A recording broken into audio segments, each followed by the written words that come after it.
បងប្អូនទាំងអស់គ្នាមានសំណួរ3ដែលបងប្អូនទាំងអស់គ្នាត្រូវសួរខ្លួនឯងសម្រាប់ដោះស្រាយរាល់បញ្ហាដែលបងប្អូនបានជួបសំណួរទី1គឺបងប្អូនត្រូវសួរដើម្បីដឹងអំពីគោលបំណងសំណួរទី2គឺបងប្អូនសួរដើម្បីដឹងអំពីការពិតហើយនិងសំណួរទី3គឺបងប្អូនសួរដើម្បីបានចំណេះដឹងរាល់ពេលដែលបងប្អូនព្យាយាមដោះស្រាយបញ្ហាគឺដូចជាបងប្អូនកំពុងតែព្យាយាមដោះស្រាយនិងឆ្លើយសំណួរបុរាណទាំង3នេះអញ្ចឹងសំណួរទី1គឺអំពីគោលបំណងបងប្អូនសួរអំពីគោលបំណងថាតើអ្វីទៅជាអ្វីដែលយើងកំពុងតែខិតខំប្រឹងប្រែងដើម្បីសម្រេចឲ្យបាននេះគឺជាសំណួរដែលយើងផ្ដើមសួរដោយសំណួរហេតុអ្វីដែលសំណួរនេះសូម្បីតែយើងមានហេតុផលតែម្ខាងក៏មិនអាចឲ្យចម្លើយរបស់វាគ្រប់គ្រាន់បានដែរសំណួរទី2គឺជាសំណួរអំពីធម្មជាតិនៃការពិតថាតើអ្វីទៅជាភាពពិតប្រាកដនៃរឿងរ៉ាវដែលយើងកំពុងតែសម្លឹងមើលហើយសំណួរនេះគឺយើងផ្ដើមសួរវាដោយនោះគឺជាអ្វីហើយនឹងសំណួរទី3គឺជាសំណួរអំពីការស្វែងរកចំណេះដឹងថា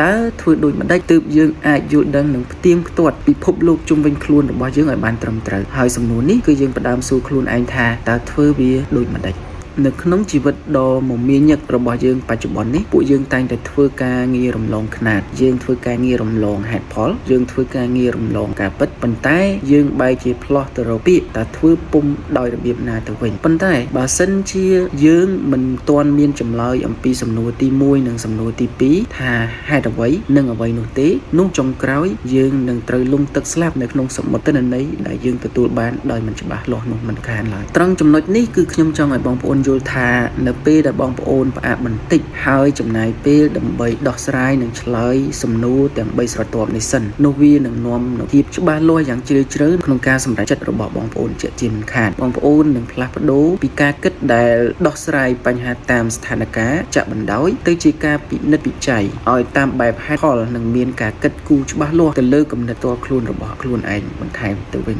ពេលដែលបងប្អូនមានរបៀបក្នុងការគិតបែបប្រព័ន្ធបែបនេះហើយនោះបងប្អូននឹងមានស្មារតីបែងចែកជីវិតដ៏ពោរពេញទៅដោយភាពរញ៉េរញ៉ៃបងប្អូនឲ្យដាច់ដោយឡែកចេញពីជីវិតមួយដែលត្រូវបានកសាងឡើងដោយមានគោលបំណងច្បាស់លាស់របស់បងប្អូនមានរបៀបក្នុងការគ្រប់គ្រងសំណួរទាំង3នេះហើយវានឹងជួយធានាថាព័ត៌មានដែលបងប្អូនប្រមូលបានវាមិនមែនគ្រាន់តែជាសំឡេងដែលចូលមករំខានបងប្អូនឥតប្រយោជន៍នោះឡើយប៉ុន្តែវាគឺជាព័ត៌មានដែលមានតម្លៃបំផុតនិងមានប្រយោជន៍ដ៏មហាសាលសម្រាប់ដំណើរជីវិតរបស់បងប្អូន